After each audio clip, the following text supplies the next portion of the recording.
Hey everyone, welcome back to Rob's Car World. Today we're going to have some fun and talk about how to target shoot online car ads.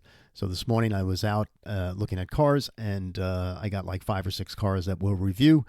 I call it 3 categories: buy it, negotiate, or just run away. And so we'll talk about the high level things I look at when I just look at the classified ads. It's not that I'm inspecting the car in person, I'm just looking at the ads itself and trying to decode the ad to see if I want to take it further in my negotiation. So let's talk about the first car. The first car we're going to talk about here is a 1985 AMC Eagle wagon.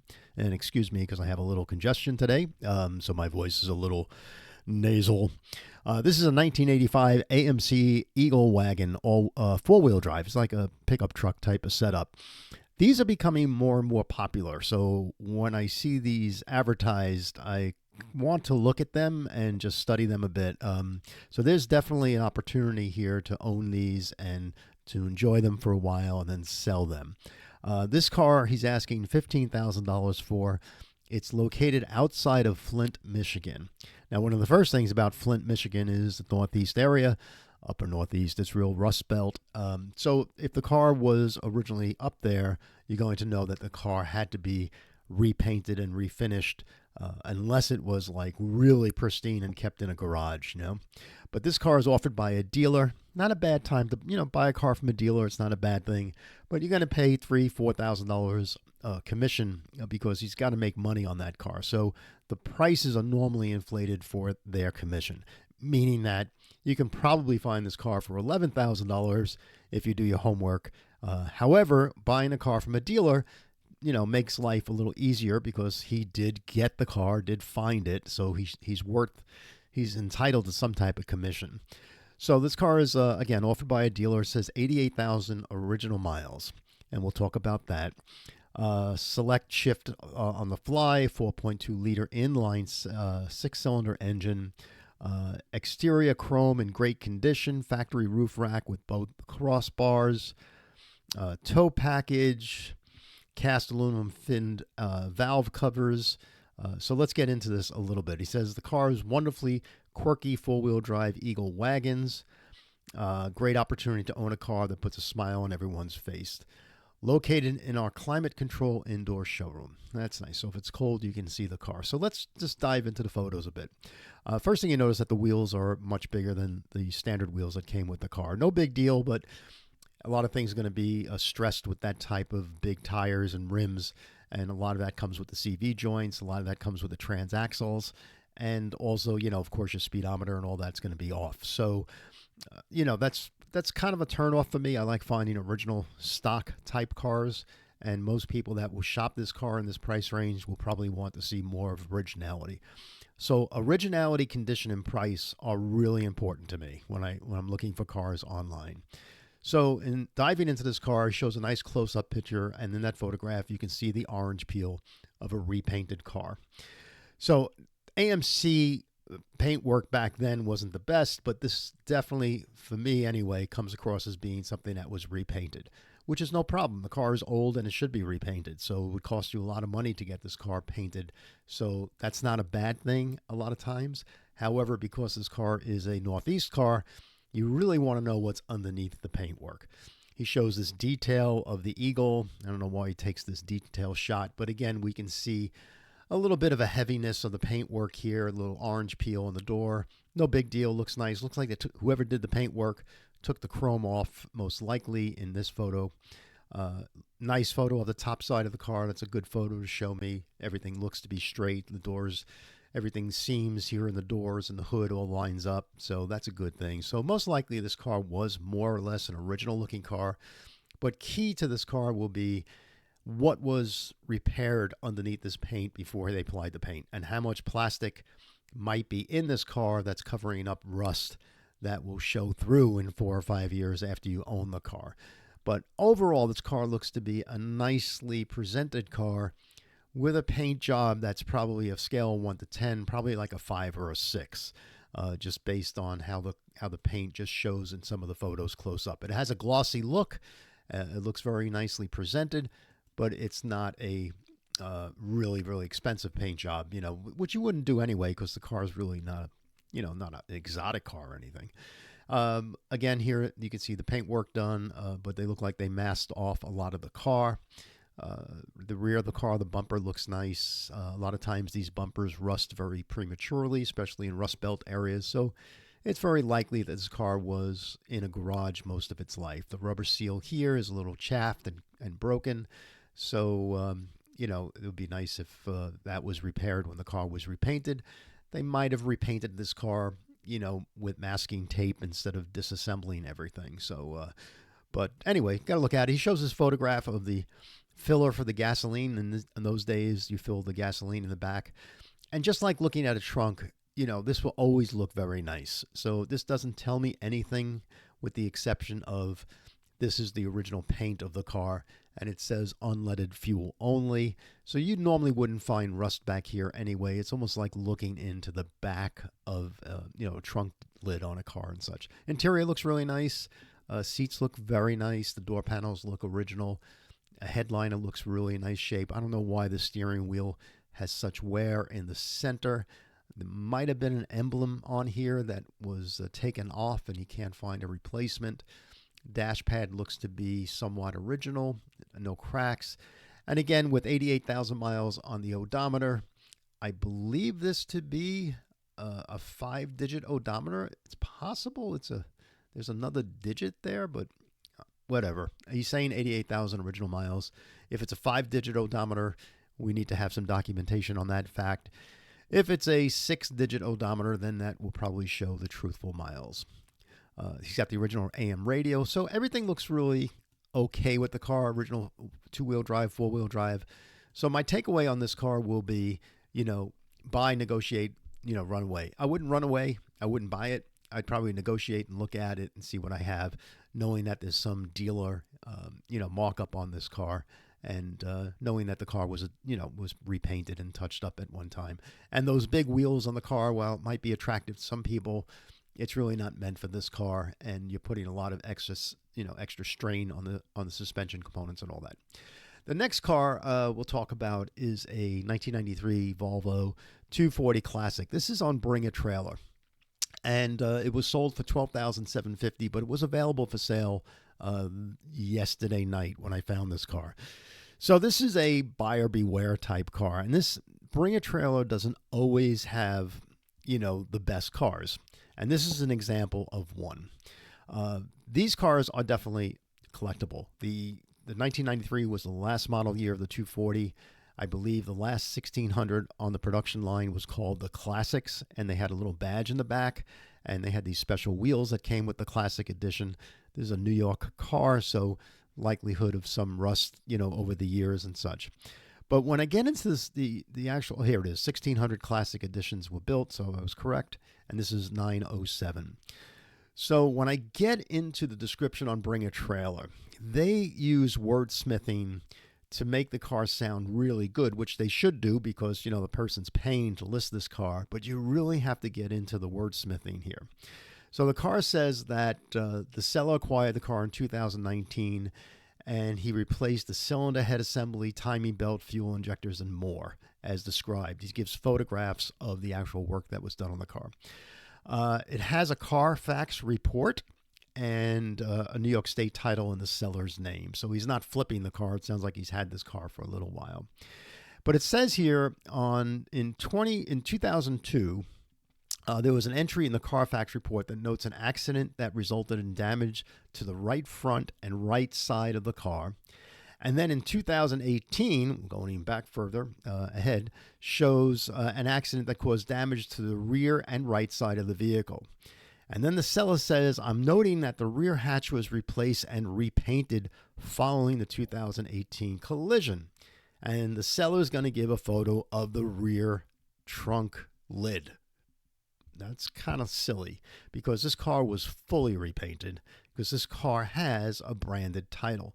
This car is a car that is basically, it's got a title that's basically, it's a wreck, So the problem with cars that were branded titles or, total loss cars are Volvo puts a lot of money and a lot of engineering into making these cars super straight on the supercell of the car. So a lot of the car, of course, is it's all unit body. There's components of the unit body, frame and structure, and door frames and things like that that are spot welded onto each other. And I have to tell you, if a regular body shop, attempts to straighten the chassis of this car and doesn't know what they're doing, they can do a lot of harm to the frame rails and the integrity of the car in case you're in a collision. So I'm not sure how bad this collision was, and it was hit twice. But for it to have a total loss, to have a branded title, a salvage title, it's not something that I would even consider. I would call this car, if it was a buy, negotiate, run away, I would say this is a runaway car that I wouldn't buy, because you can find models just like this in the same price range that isn't a branded title, that you don't have to explain to the next buyer what was done to the car. So I'm suspicious on this car, even though he's done a lot of work and he's showing some really nice receipts. But and he shows an undercarriage photo that you can see that was undecoded. Again, we don't know how severe those two crashes were. And then he goes out of the way to show one photograph of the damaged rear deck, which really doesn't do anything for me, just to show me that the car had damage. But because the car was a total loss, that for me is a significant turnoff. So this is a photograph of the car with its rear damage that had happened after the car sustained other damage in 2002 that he's not really mentioning or talking about in a big way. So this is a branded title car, went for $12,000, and we can find other cars like this easily. So my opinion on this car, from Rob's Car World opinion, would be to run away from this car. I wouldn't. There's so many other models to choose from, and you can find these cars out there that don't have those damages, that you don't have to inspect, especially buying a car like this online where you can't get your eyes underneath it and really give it a good look over on what was replaced and how bad things were, and get somebody in on this car. So that's a car that I would basically kind of run away from. Here's a 1971 convertible Mercury Cougar. It's located, I think, where is this car located? Also up in Warren, Detroit. I've seen this car before. It's an interesting car because not many of these are on the road today. It's a 71 model year. It's a good year for the engine and drivetrain. It's a convertible. And the only thing is that he talks about this car having 19,000 miles, which, it's like, again, this is a 5-digit odometer. Could this car have 19,000 miles? He bought this car recently down south, and now he's selling it. So he's kind of like a flipper, So in looking at this car, it's hard to tell where the paint work is done, if this car paint's original, because the photos are kind of distant. But the chances of this car being a 19,000 mile car is suspicious. However, it could be. But the only giveaway here is that the seats tend to look like a car. They look very hardened, and they also look excessively worn for a 19,000 mile car, including the armrest here that tends to look a little bent and tends to look a little used. So if this car had 19,000 miles, I think the seats might look better. But again, if it wasn't in a climate controlled garage, it's possible that that leather gets cold and then gets heated in the wintertime and all that, in the summertime and all. But other than that, everything looks fine as far as car. But as far as this car being a 19,000 mile car, for me, the giveaway is this one picture here. There's a photo of the trunk. Looks to be one of the original tires. And if you look at that rim that's included with this car, we have a rusted out jack, and we have an extremely dirty or rusted out, steel rim in the car. So why would that rim look so abused with only 19,000 miles? That's one of the telltales that I would look at, something the seller omitted to address. But that would raise my negativity on the car significantly. If it's a 19,000 mile car, where did the spare tire come from? So a minor issue, might be a beautiful car. Price is really insane, $28,900. So we're not really talking about price in this video. We're just talking about how to spot cars and go through this. So this might be a negotiate type car. I don't think I'd run away from it too quickly. If I was local, I'd like to look at it. I think the price makes me want to run away. But that was the telltale on that car. And then we had another one. Here's a 2000 Ford Mustang. This is a private seller. It's also on Auto Trader. These are Mustang Mach 1s. The Mustang Mach 1 is growing in popularity as far as being a mild collector type car. This car, I believe, has a manual transmission, I think. We'll look at the photos. But again, yes, it does.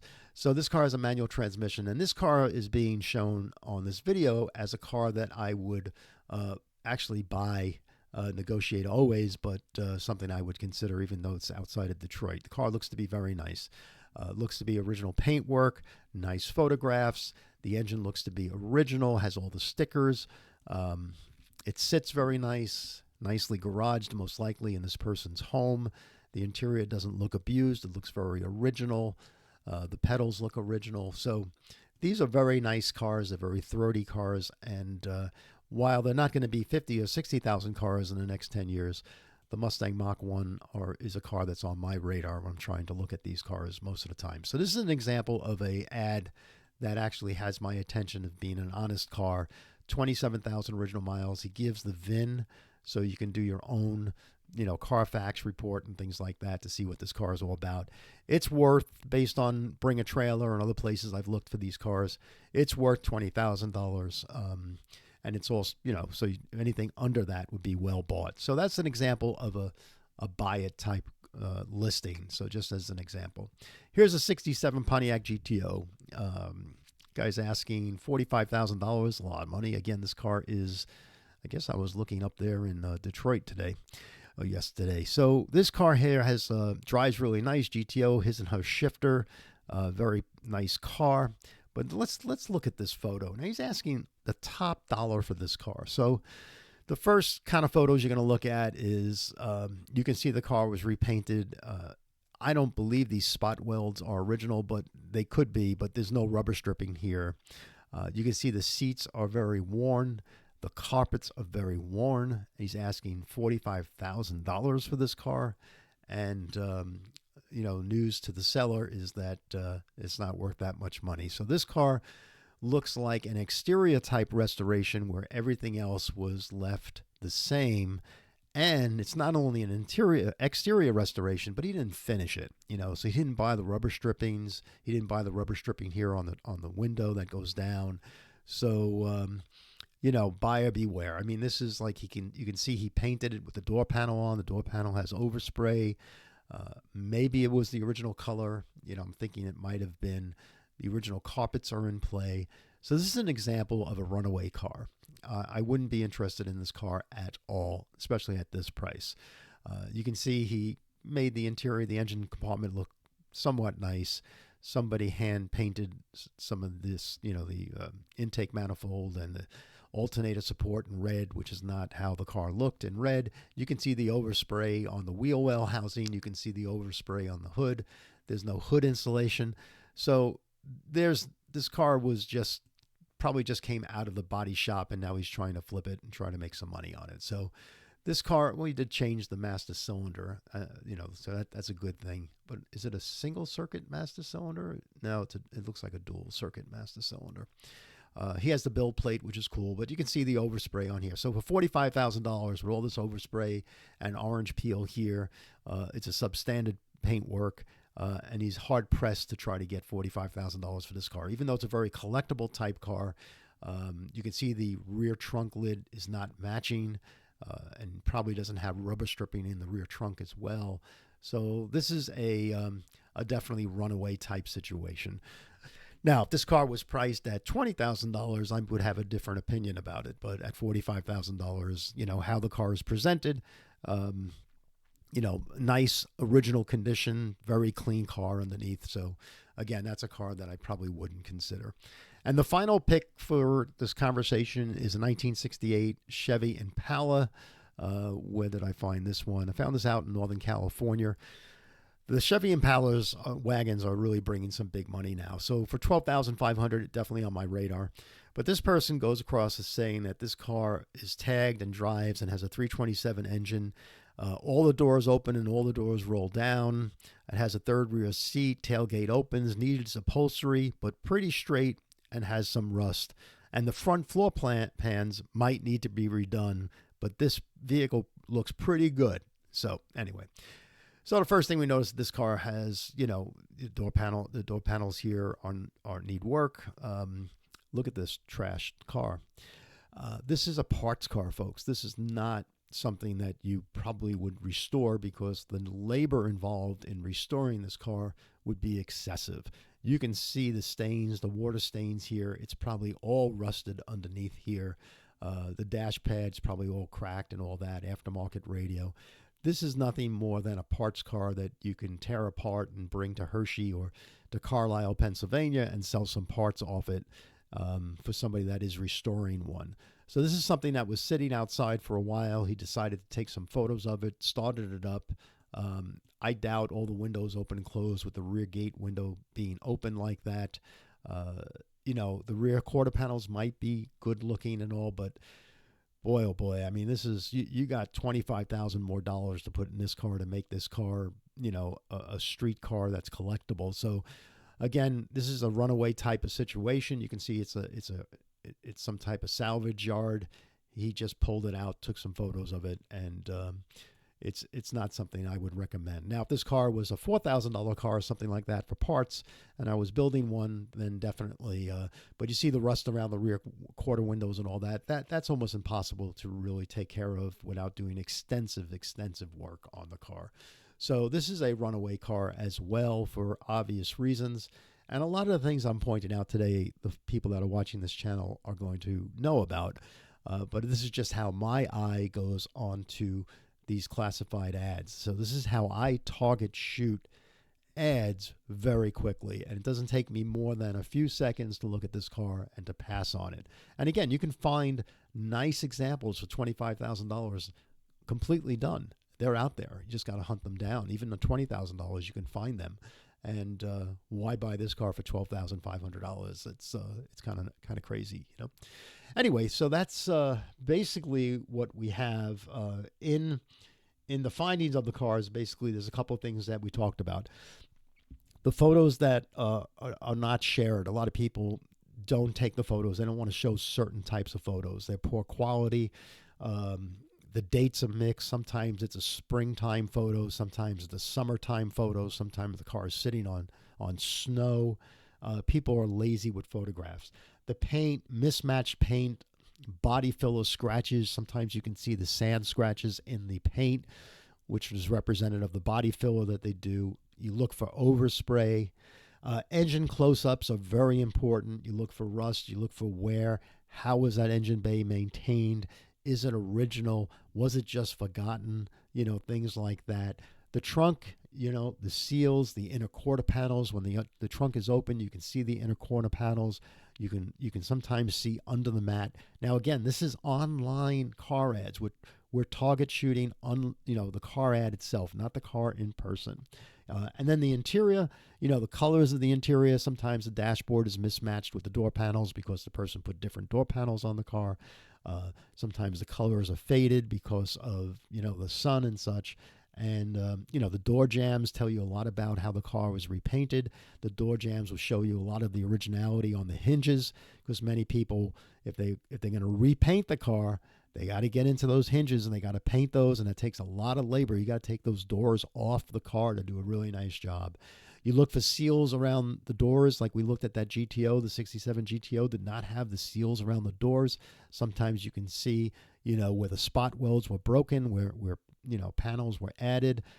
For me, it's originality. So condition, originality, and price, those are the three things I look at.